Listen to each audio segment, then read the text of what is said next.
Bueno, vamos a hablar entonces de un tema que es frecuente en la consulta externa, que lo vemos en muchos de los pacientes, pero que tal vez como no sea el motivo de consulta, lo seguimos o continuamos o no es en lo que nos enfocamos principalmente durante la consulta. Yo soy Salomón Gallego, residente de Medicina Interna, y esta presentación fue asesorada por el doctor Santiago Benjumea y el profesor de endocrinología Luis Antonio Rodríguez.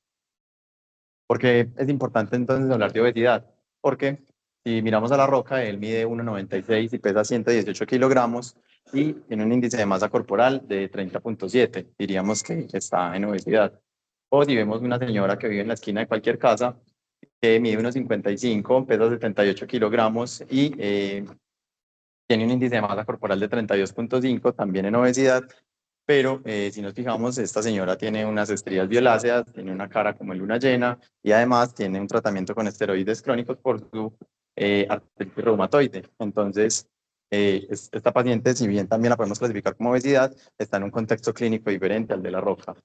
O si miramos a nuestro jefe supremo, que le encanta trotar y corre unos 6 a 10 kilómetros diarios, mide 1,80, pesa 96 kilogramos y su índice de masa corporal está en 29,6.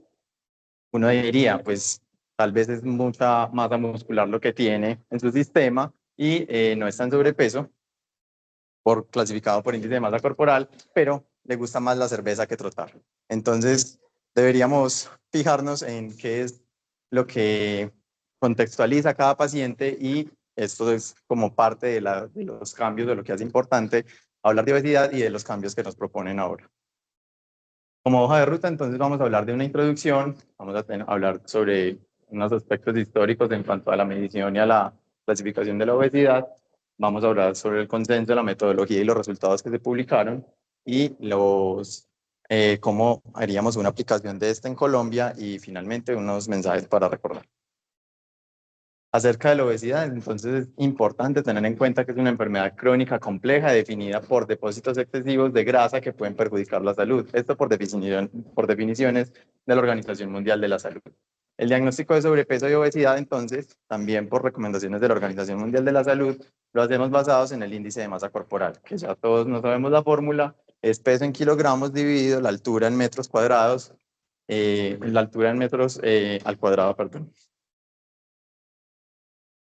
Y en cuanto a aspectos históricos, pues hablar de Adolf Quetelet, este era un matemático y estadístico de Bélgica que nació en el 1796. Él, en medio de los trabajos que realizó durante su vida, habló sobre la fórmula para calcular el nombre normal y esta fórmula la denominaron, o él mismo la denominó el índice de Quetelet, y era la del índice de masa corporal, la que yo ya les acabo de mencionar. Más tarde, en el 50, Dublin, este era un fisiólogo, clasifica a todas las personas según el índice de masa corporal, que para ese entonces se denominaba índice de Quetelet, y clasificaba a las personas en pequeño, medianos y grandes. No es hasta 1972 que Ansel Keys introduce oficialmente el término de índice de masa corporal con la misma fórmula, y de ahí en adelante pues empezaron a clasificar más frecuentemente a las personas y basados también en el índice de masa corporal en el 97, la Organización Mundial de la Salud determina que la obesidad es también entonces una epidemia global. Hay otras medidas antropométricas más allá del índice de masa corporal para nosotros determinar el exceso de grasa. Pudiéramos evaluar el índice de masa corporal, es lo que hacemos, o el índice de adiposidad por composición corporal. También están otras mediciones antropométricas como el índice cintura-cadera, el índice cintura-altura, o el perímetro abdominal, que también han tenido pues de manera relevante validaciones durante la práctica clínica y nos pueden hablar de que el paciente pueda o no tener un exceso de grasa. Es importante tener en cuenta o hablar de este tema porque si vemos también datos derivados de la página de la Organización Mundial de la Salud, al 2022 más o menos 1 de cada 8 personas en el mundo viven con obesidad, me parece un número importante. La obesidad en adultos se ha duplicado más allá desde 1990 y en población adolescente se ha cuadriplicado. Más o menos 2.500 millones de adultos tenían sobrepeso y de estos 890 vivían con obesidad y más de 390 millones de niños y adolescentes de entre 5 y 19 años tenían sobrepeso y de estos 160 millones vivían con obesidad. obviamente hasta este momento o hasta estos datos clasificados por índice de masa corporal. Esto sumado a que el compromiso fisiopatológico de la obesidad nos lleva a diferentes escenarios, como cuáles. El aumento de la adiposidad o el tejido adiposo en el cuerpo nos va a aumentar entonces la síntesis de adipoquinas, un aumento en la producción de lípidos y también va a activar o va a aumentar la actividad del sistema nervioso simpático. Esto se va a ver traducido en que haya un aumento en la activación de los macrófagos residentes del tejido adiposo, que haya un perfil de activación de las células inflamatorias con un aumento en la producción de citoquinas proinflamatorias, que finalmente también nos va a llevar a un aumento en la producción de insulina y a un aumento de la resistencia a la insulina. También sumado a que puede haber una hidrólisis de triglicéridos, una liberación de ácidos grasos libres. Esto se va a ver traducido en el paciente como dislipidemia o lipotoxicidad y también un aumento de la resistencia a la insulina, lo cual nos va a llevar entonces de modo fisiopatológico o nos va a explicar por qué la obesidad tiene relación con el desarrollo de diabetes mellitus tipo 2, el hígado graso no alcohólico, la steatopatitis, la cirrosis y por un aumento en la actividad del sistema renina-angiotensina-aldosterona, la dislipidemia, la lipotoxicidad. Vamos a tener aumento de la presión arterial sistémica o pulmonar y esto pues aumentar el riesgo de enfermedad coronaria. Finalmente, todos estos mecanismos fisiopatológicos nos llevan a el desarrollo o nos aumentan el riesgo de desarrollo de falla cardíaca congestiva, accidente cerebrovascular o enfermedad renal crónica. No solamente hablando de estas enfermedades, también el estrés mecánico que genera la obesidad nos causa otras alteraciones o problemas en el cuerpo, como compresión de los riñones, que se va a traducir también en aumento del RAS e hipertensión y enfermedad coronaria. El aumento del tejido en el cuello nos va a aumentar el riesgo de apnea obstructiva del sueño. La carga mecánica que ejercemos sobre las articulaciones cuando estamos muy pesados nos lleva al desarrollo de osteoartritis. Y finalmente, el aumento de la presión intraabdominal también puede favorecer el desarrollo de reflujo gastroesofágico, esófago de Barrett y el adenocarcinoma esofágico.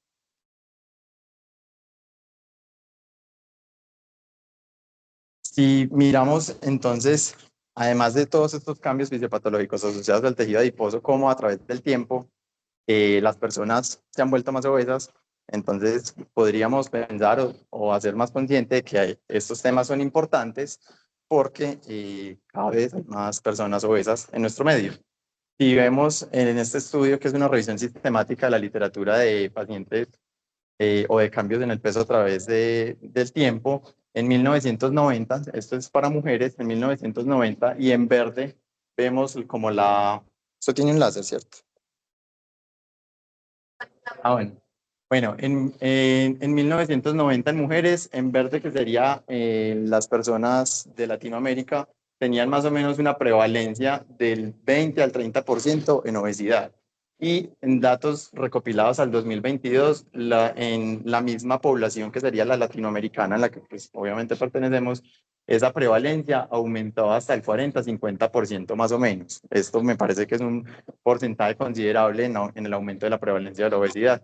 Y no es diferente el escenario para hombres a través del tiempo. En el 90 en Latinoamérica tenían una prevalencia de más o menos el 20% en obesidad y en el 2022 la prevalencia aumentaba hasta el 40, 50% e incluso 60% en algunos de los casos. Esto nos hace. Es por eso que entonces el pasado 15 de enero se publica en Lancet, en la subdivisión de diabetes y endocrinología, las nuevas definiciones y criterios diagnósticos para hablar de obesidad clínica. Esto es como lo que nos cambia la definición o lo que hacemos actualmente en clasificar a los pacientes basado solamente en el índice de masa corporal. Sobre la comisión de expertos, este fue un consenso creado en marzo de 2022 en cabeza de un cirujano bariátrico que se llama Francesco Rubino. Él formó un consenso conformado por 56 expertos de todos los países, de altos, medianos y bajos ingresos y de todas las regiones y especialidades.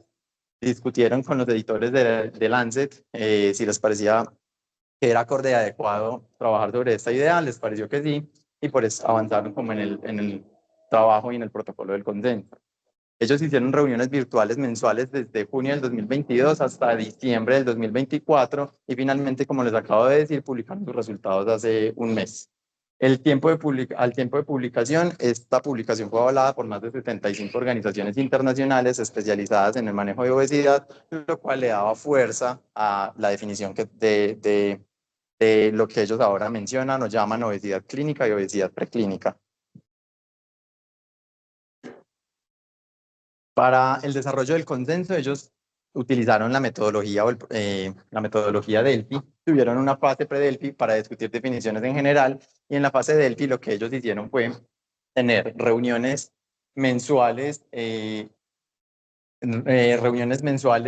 a través de Teams. Tenían un moderador y cada 2 semanas se discutían cada 2 semanas se enviaban a sus correos electrónicos unas rondas de preguntas que se discutían en las reuniones virtuales y durante las reuniones se respondían los cuestionarios por completo. Así es como funciona un protocolo Delphi. Y definieron que debía haber un consenso de supermayoría cuando las respuestas eran acordes o estaban en más del 67% de acuerdo con el total de los 56 expertos. Todos los comisionistas revisaron los resultados y estuvieron de acuerdo con ellos y determinaron unos grados de porcentajes para determinar la unanimidad o no de los resultados, que era del 100% para decir que era unánime, o grado A del 90 al 99%, grado B del 78 al 89% o grado C del 67 al 77%. Los resultados se realizaron en 3 rondas y se aseguraron de que tuvieran un 100% de las respuestas en cada una de las rondas. El problema que ellos trataron de abordar, ¿cuál fue? El primero era que la obesidad es considerado como el resultado de otras enfermedades y no como una enfermedad en sí misma, previamente. Que actualmente se clasifica la obesidad por un solo parámetro y es el índice de masa corporal, aunque, ojo, las otras medidas antropométricas ya se han utilizado antes y se han reportado en nuestros estudios que funcionan e incluso están dentro de las guías de manejo, pero que clásicamente lo hemos estado haciendo con el índice de masa corporal. Y que el índice de masa corporal no provee información adicional sobre el estado de salud de las personas, solamente nos da un número. Tal como se mide actualmente, se puede llevar a un sobrediagnóstico con implicaciones clínicas, económicas y políticas. Por eso les mostraba al inicio la imagen de la roca, que no tiene un exceso de grasa, pero el índice de masa corporal era alto. De nuestro jefe, que no sabemos cómo, si le hiciéramos una composición corporal, que cuál sería su porcentaje de grasa, porque así como trota, toma cerveza. Y las razones expuestas en cuanto a los argumentos de asumir la obesidad como una enfermedad era que había un aumento en la inflamación, había imbalances hormonales, alteraciones del apetito y saciedad, y que ellos también exhibían muchos signos de resistencia a la insulina, pues las personas con obesidad. En contra de que la obesidad fuera abordada como una enfermedad según la definición actual, es que el IMC puede ser alto en algunas poblaciones o algunas personas que no tengan exceso de adiposidad, como yo ya lo acabo de mencionar, que este no provee una información del estado de salud de las personas y que es frecuente el sobrediagnóstico con el IMC. Dentro de las limitaciones del IMC, adicional a lo que les acabo de mencionar, es que no hay diferencia entre masa grasa y masa magra, no tiene en cuenta la distribución de la grasa, puede subestimar la grasa en la vejez. Algunas personas en rango de obesidad pueden tener no exceso de grasa, como ya lo acabo de mencionar, poblaciones deportistas sobre todo. Y existen medidas que pueden ser más útiles para determinar el exceso de adiposidad en las personas, como el perímetro abdominal o el porcentaje de grasa corporal, que cómo lo podemos determinar, ya en un rato les cuento. Dentro de los objetivos que ellos tuvieron en la comisión fue, primero, definir la obesidad clínica, o sea, un concepto que sería nuevo para la práctica diaria. Segundo, encontrar criterios objetivos y pragmáticos para el diagnóstico. Y tercero, facilitar la identificación de prioridades de intervenciones clínicas y de salud pública en los pacientes que ya tenían un compromiso de su estado de salud asociado a la obesidad. Es por esto que ellos proponen entonces un nuevo modelo diagnóstico de la obesidad, que lo vamos a clasificar en obesidad preclínica y en obesidad clínica, y esto determinado por algunos parámetros. Entonces, en los pacientes que tienen obesidad preclínica, el exceso de adiposidad está presente. Podemos medir el índice de masa corporal y la circunferencia de la cintura u otras medidas antropométricas para determinar de que tienen exceso de adiposidad. Y los mecanismos fisiopatológicos, estos pacientes tienen alteraciones de las células o del tejido e incluso pueden tener alteración estructural de los órganos sin compromiso funcional. Y en cuanto a las manifestaciones clínicas, están casi que nulas o ausentes, es decir, estos pacientes podemos decir que tienen exceso de grasa, pero que no tienen ningún compromiso de su estado de salud. Y para los modelos, para la detección o diagnóstico, entonces medidas antropométricas, historia clínica, revisión de órganos y sistemas, y si es necesario, hacer entonces composición corporal, que ya también les voy a hablar sobre eso. Y en cuanto a obesidad clínica, es lo mismo. Hay exceso de adiposidad, pero estos pacientes tienen una alteración de los órganos, alteración funcional de algún órgano o sistema con daño de órgano blanco. Pueden tener o deben tener signos o síntomas asociados a la obesidad o limitación de las actividades diarias o ambas. Y finalmente, pues para la detección y diagnóstico, igual que en obesidad preclínica, medidas antropométricas, historia clínica y si es necesario, composición corporal. ¿Cuál es el modelo diagnóstico? Entonces, el paciente en el quien vamos a confirmar el exceso de grasa de manera clínica, vuelvo y repito, medidas antropométricas o composición corporal. Si determinamos que no tiene exceso de grasa, aunque el índice de masa corporal esté mayor a 30, vamos a determinar que no tiene obesidad, pero o si es el otro escenario en el que sí hay un exceso de grasa, vamos a determinar entonces el contexto de obesidad, que dependiendo de los síntomas o no, vamos a decir es obesidad preclínica u obesidad clínica. Hasta ahí vamos bien. Preguntas, dudas. Ahora bien, vamos a complementar esta información acerca de la definición de obesidad clínica. Ellos también dicen, es una enfermedad crónica que resulta de alteraciones en la función de órganos o de todo el organismo. Se caracteriza por combinación de un fenotipo de obesidad con signos, síntomas, limitaciones de las actividades diarias o cualquier combinación de estos. ¿Y cómo hacemos para el diagnóstico? Tenemos unos criterios antropométricos que pueden ser confirmación del exceso de grasa por al menos una medida antropométrica, que puede ser circunferencia de la cintura o índice de cadera cintura o el índice de cadera altura o determinar el exceso de grasa por una composición corporal. O finalmente ellos nos dicen de manera pragmática los pacientes que sí tengan un índice de masa corporal por encima de 40, mayor o igual a 40, en estos podemos determinar que sí hay un exceso de grasa solamente por índice de masa corporal, pero entonces de 40 hacia abajo sí deberíamos determinar otra medición. Y los criterios clínicos ya no los voy a repetir, es que haya compromiso de los signos o síntomas asociados a algún órgano o sistema o compromiso para las actividades de la vida diaria. ¿Cómo vamos entonces a medir la grasa corporal? Y esto es importante para entonces saber si va a ser difícil adaptarnos o no a esta definición o definir si lo queremos hacer o no.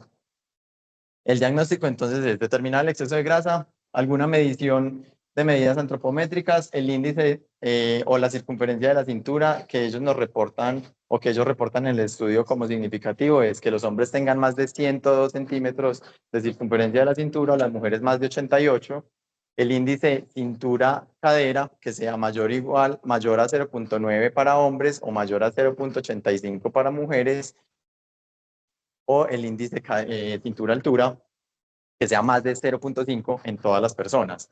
Esto pudiéramos, bueno, y finalmente la composición corporal la podemos hacer de modo importante con dos mediciones. Uno es las mediciones por DEXA, que son los mismos equipos que hacen osteodensitometrías, o la otra es por impedanciometría, que es la que se recomienda, es la que sea de 8 electrodos, que son 4 en los pies y 4 en las manos. De manera importante, como recordar cómo entonces vamos a medir o vamos a tomar estas medidas.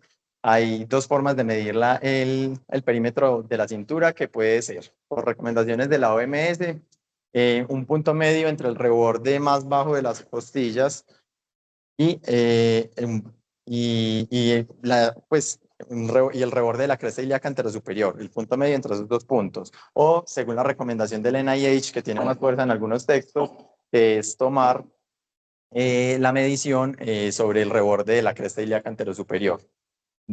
Estos valores pueden variar dependiendo de algunos textos anteriormente clasificados según el índice de masa corporal, pero clásicamente definimos riesgo metabólico cuando sean hombres mayores a 102 o mujeres a 88 y valores ajustados a Colombia, hombres que tengan más de 94 centímetros de perímetro abdominal o mujeres que tengan más de 90 centímetros.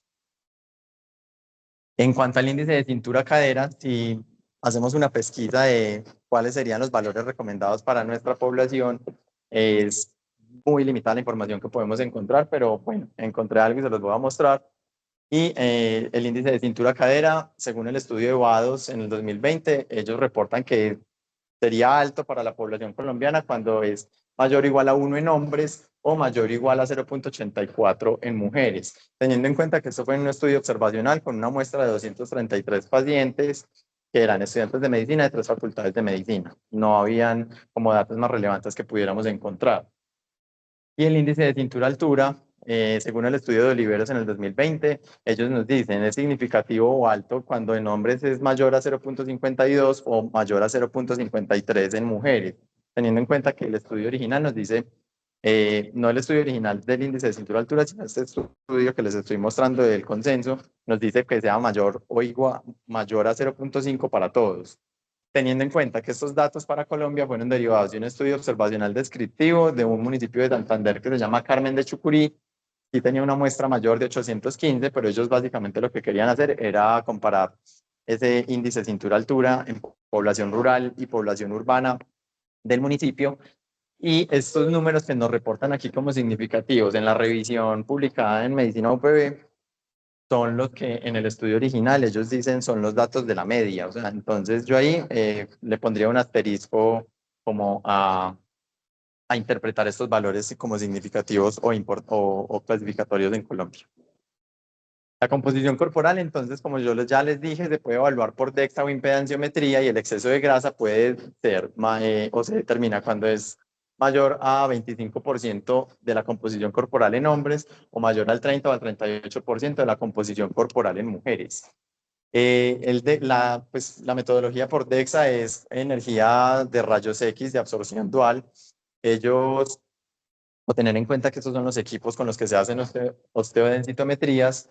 Posteriormente se usó para evaluar composición corporal en atletas y vieron que era fiable, y de ahí nace como la recomendación de que lo podamos medir en población general.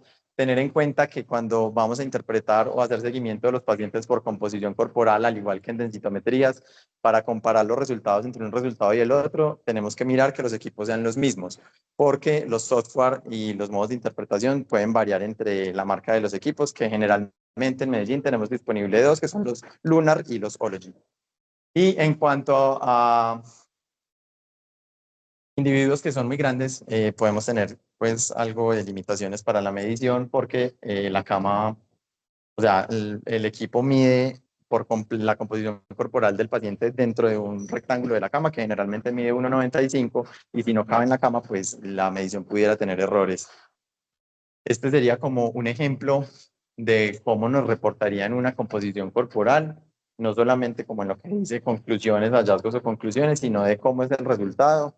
La composición toma entonces una imagen de todo el cuerpo y nos va a mostrar en azul lo que sería densidad de hueso, más o menos en rojo lo que sería densidad de masa magra, y en amarillo lo que es masa grasa. Nos va a determinar entonces un Z-score sí, una desviación estándar en el Z-score ajustado dependiendo de la edad y el porcentaje de grasa. Nos hace una comparación junto con el índice de masa corporal, y cuando miramos entonces la composición o los resultados de composición corporal, miramos, por ejemplo, en la columna de resultados o de masa total, cómo el porcentaje de grasa es o se reporta asociado a la grasa, a la masa magra y a la masa total en gramos o kilogramos, y dependiendo de esto nos dice cuál es el porcentaje de grasa. Por ejemplo, el paciente del ejemplo es un paciente sano que tiene un 15,3% de grasa corporal. Esto nos diría entonces si tenemos o no riesgo dependiendo de su porcentaje, o un exceso de adiposidad dependiendo de su porcentaje. Tener en cuenta que este es un estudio que está incluido dentro del plan de beneficios de salud, que tiene un código CUPS que lo podemos ordenar y que está financiado por la unidad de pago por capitación. Entonces, no estamos como hablando de cosas que no tengamos disponibles. Acerca de la bioimpedancia, también ha tomado más fuerza últimamente, tener en cuenta que la que se recomienda es la de 8 electrodos y hay unas recomendaciones puntuales para el desarrollo del estudio y es no haber ingerido café o té, no haber realizado actividad física, no haber ingerido bebidas alcohólicas o diuréticos en el último día. En mujeres la medición debe efectuarse alejada del periodo premenstrual porque puede haber cambios en cuanto a la cantidad de agua corporal total de las mujeres en esta etapa. Evitar el uso de cremas y antes del estudio debe evacuarse la vejiga porque también puede afectar los porcentajes. En cuanto a estos porcentajes que yo les había mencionado de que eran significativos para hombres o para mujeres, son derivados en la mayoría o también pues dentro del consenso de este estudio, que es un estudio realizado en Polonia y en Noruega, que incluyó 4.735 personas, de las cuales el 33.6% eran hombres, y el porcentaje de decir este es el porcentaje significativo para exceso de adiposidad nace o sale de que en hombres y mujeres el porcentaje de 25.8% o 37.1% en mujeres es el porcentaje en el cual de ahí en adelante los pacientes tenían al menos un factor de riesgo cardiovascular. Entonces, de ahí hacia abajo, pues no se asocia o no hay asociaciones fuertes de que haya factores de riesgo cardiovascular y de ahí hacia arriba sí, al menos uno. Entonces, de ahí es donde hacemos la asociación de por qué ese porcentaje. Sí, listo. Continuando entonces con los resultados del consenso, yo les he hablado sobre obesidad clínica, que debe haber compromiso de daño de órgano blanco. Esta es tal vez una de las figuras más importantes asociada a la tabla 2. Esta información es la misma que nos va a ser de ayuda o decir si el paciente tiene un compromiso o no asociado al exceso de adiposidad. Y ellos, en medio del consenso, en la mayoría por unanimidad o por recomendación de grado A, determinaron por órganos y sistemas cuáles serían los compromisos asociados a la obesidad. Entonces, por ejemplo, miremos, no sé, el sistema cardiovascular. En sistema cardiovascular, el paciente que tenga una fatiga crónica, que tenga edema de miembros inferiores, que tenga una falla cardíaca con fracción de eyección preservada, asociado al exceso de adiposidad, decimos que tiene compromiso de órgano-sistema y ya lo podemos catalogar en obesidad clínica, diferente al que no tenga nada de esto. Otro de los ejemplos puede ser entonces en el sistema urinario que tenga incontinencia crónica o recurrente. O sea, es algo que se puede asociar al exceso de adiposidad y que entonces decimos ya está comprometiendo algo, obesidad clínica. Esto es como a lo que nos lleva. Entonces, por eso les digo, esta tabla es muy importante porque es la que nos ayudaría o sería como la de consulta rápida cuando estemos en el abordaje de estos pacientes. Con uno solo. Signos o síntomas o compromiso de órganos o sistemas o ambos. Listo. ¿Preguntas hasta ahí? Bien, listo, gracias. En cuanto a la definición de obesidad preclínica, tener en cuenta que esto es esencialmente un fenotipo físico que se caracteriza por exceso de adiposidad sin signos o síntomas, que no es lo mismo que el sobrepeso, ya que requiere confirmación del exceso de adiposidad más allá del índice de masa corporal. Esto es como en lo que les sigo insistiendo. Y estas personas deberían ser consideradas con un riesgo incrementado de desarrollar obesidad clínica, que es como parte o esto es como uno de los puntos críticos del artículo y es como listo, entonces estas personas les vamos a hacer algo o no les vamos a hacer algo. ¿Qué intervenciones vamos a realizar para prevenir que desarrollen una obesidad clínica? El algoritmo diagnóstico es lo mismo, no vamos a repetir en él. Tener en cuenta y recordarles que el exceso de grasa está en obesidad preclínica y alteraciones estructurales de órganos también, pero cuando hay alteraciones de la función o síntomas, ya hablamos de obesidad preclínica. Y en cuanto al tratamiento, ellos sí nos dicen o nos dan unas recomendaciones básicas para tratamiento en obesidad preclínica, que es como consejería en estilos de vida y prevención de la ganancia de peso, monitorizar sobre el tiempo y determinar o estimular la pérdida activa de peso en los pacientes que están en obesidad preclínica o en los pacientes que están en obesidad clínica, definir ya entonces los tratamientos asociados para el órgano o sistema que esté comprometido y estimular la pérdida de peso sea por medidas farmacológicas y no farmacológicas o ambas, y con esto ver que los síntomas o los signos que tiene el paciente vayan resolviendo.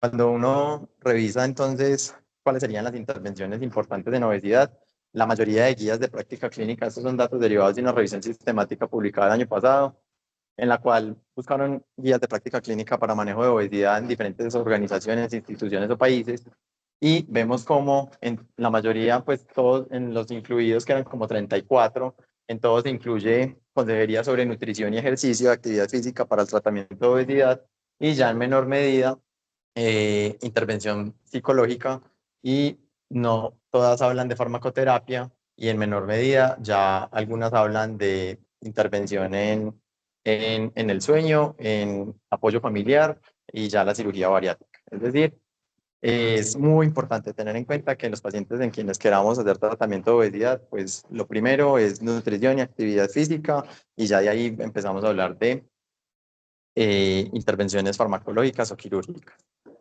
En cuanto a lo que tenemos en Colombia actualmente, estas son las recomendaciones de la Asociación Colombiana de Endocrinología, Diabetes y Metabolismo para el manejo de obesidad, que fueron publicadas en el 2019, y pues también ellos publicaron un manual de bolsillo que era igual de largo, con 80 páginas, a la, a la, a la, al, pues al manual anterior, que fue publicado en el 2023, en el cual ellos nos dicen: para diagnóstico, evalúe el IMC, pero también evalúe la composición corporal, en especial el porcentaje de masa grasa, y determina la distribución adiposa. Es decir, desde el 2023, antes del consenso, ya en Colombia nos decían: evalúe el exceso de grasa y de síndrome metabólico. Entonces, no estamos enfrentándonos a algo nuevo, yo creo que es más que todo algo de definiciones.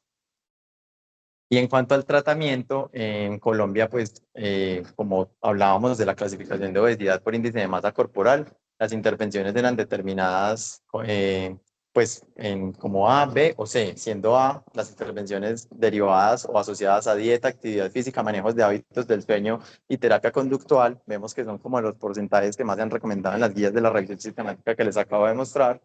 En B son las intervenciones de farmacoterapia, y en C las recomendaciones en cuanto a realizar cirugía bariátrica. Previamente, no vamos a hablar de esta clasificación, se definía en estadios 1, 2, 3 o 4, dependiendo del compromiso de órganos o sistemas, pero pues ya esto en teoría lo estuviéramos dejando de lado, sin tener o sin dejar de mano que estas recomendaciones son basadas en que tenemos que confirmar el exceso de adiposidad si somos juiciosos a la hora de abordar estos pacientes.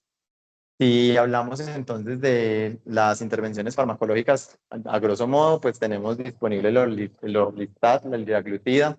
También está la fentermina, topiramato, naltrexona, bupropión, fenteramina sola o semaglutida, que tienen aprobación de la FDA para tratamiento de obesidad, pero tienen asteriscos porque no tienen aprobación INVIMA o registro INVIMA al momento de la publicación para manejo de obesidad en Colombia. Entonces, a veces, pues, no sé, por ejemplo, semaglutida, si se ha tratado como usar entonces en el paciente diabético con obesidad, y estimular así como el uso, saltando un poco lo que tiene que ver con el registro INVIMA estrictamente. En cuanto a la respuesta al tratamiento, determinar una pérdida de peso de más del 5% en el tercer mes para definir continuar el tratamiento o cambiarlo si la pérdida de peso no es mayor al 5%. En cuanto al futuro, para el manejo del tratamiento de la obesidad, vemos cómo se esperan liberar en los siguientes años otras moléculas asociadas también a análogos del GLP-1 o el polipéptido inhibitorio gástrico, que vienen también en combinación con otras moléculas, pero también es de modo importante tener en cuenta que si bien los análogos de GLP-1 han demostrado una reducción de hasta el 15% en los estudios en el peso corporal, uno de los problemas de este tratamiento es que también se pierde masa magra, y por eso es como se le da o se le apunta a otros tipos de tratamientos como bimagrumab, que es un medicamento inyectable que bloquea los receptores de miostatinas, o el monlunabant, que también o ya funciona como para tratar de aumentar esa sensación de saciedad en las personas por otras vías diferentes, como inhibiendo los receptores cannabinoides. Finalmente, Discutir que desde hace tiempo se habla de otras medidas antropométricas como parte de la evaluación de los pacientes con obesidad, que no estamos hablando de nada loco ni de nada nuevo, que tenemos disponibilidad de algunos estudios para eso en nuestro medio. El problema de sub o sobrediagnosticar con IMC ya se sabía desde antes, ahora lo hacemos consciente para transformar la realidad, ya eso depende de qué tan útil creamos que sea en la práctica diaria. Tengo una pregunta que es para que la respondamos entre todos y es ¿qué tanto impactará esto en la práctica ambulatoria de medicina interna y endocrinología? Finalmente, recordar que no se trata de medicalizar la obesidad, las intervenciones deben ser integrales. Entonces, no es el paciente que llega al consultorio y le formule el Orlistat por 3 meses y vuelva en 3 meses. No, tengo que ver que si le haya formulado el ejercicio, que haya ido al fisioterapeuta si lo necesita, que haya ido al nutricionista si tiene la posibilidad o la opción, que si esté juicioso en tener sus autorizaciones y no solo los medicamentos, y que las metas de tratamiento se cumplan. Para terminar, hay un contraste o críticas al respecto del consenso. Esta es una crítica hecha por Miriam Trucker, que es una médica que se ha dedicado a escribir en Internet, pues no es endocrinóloga ni especialista en obesidad, pero ella pues no da opiniones personales, sino que recopila más bien información al respecto del consenso. Y dice que, por ejemplo, hay asociaciones importantes como la Asociación Europea para el Estudio de Obesidad o la Asociación de Medicina y Obesidad que no endorsaron el consenso y que estas son asociaciones importantes también en el tratamiento de obesidad y que ellos dicen hay conceptos cuestionables que pueden afectar la salud de los pacientes en cuanto a las definiciones presentadas y que el abordaje como obesidad preclínica podría retrasar el momento de intervenciones necesarias. Y que no deberíamos esperar por manifestaciones clínicas de la enfermedad, como por ejemplo hacemos en prediabetes o en osteoporosis, que si bien empezamos a encontrar algunos hallazgos alterados en los pacientes, empezamos a hacer intervenciones para prevenir que los pacientes desarrollen diabetes u osteoporosis. Estos son solo ejemplos. Entonces, una de las críticas al consenso es como, listo, ¿cuáles son las pautas que vamos a hacer de intervenciones en el paciente que está en obesidad preclínica para que no llegue a obesidad clínica y simplemente esperar que llegue hasta allá, con más que solo vigilancia? Y para recordar, tome más de un solo parámetro al evaluar al paciente en el contexto de obesidad. La medición de la circunferencia de la cintura es una medida sencilla y útil para pensar en un exceso de grasa. La composición corporal por DEXA o bioimpedanciometría están disponibles en nuestro medio si lo considere necesario utilizarlas. Evaluar estos pacientes de manera multidisciplinaria hará que mejoren los desenlaces. Y finalmente, pues para el manejo multidisciplinario, eh, al menos solicitar valoración por endocrinología y ya de ahí en adelante con los otros especialistas o profesionales de la salud. Esto es como todo lo que tenía preparado para hoy. Gracias por prestarme atención.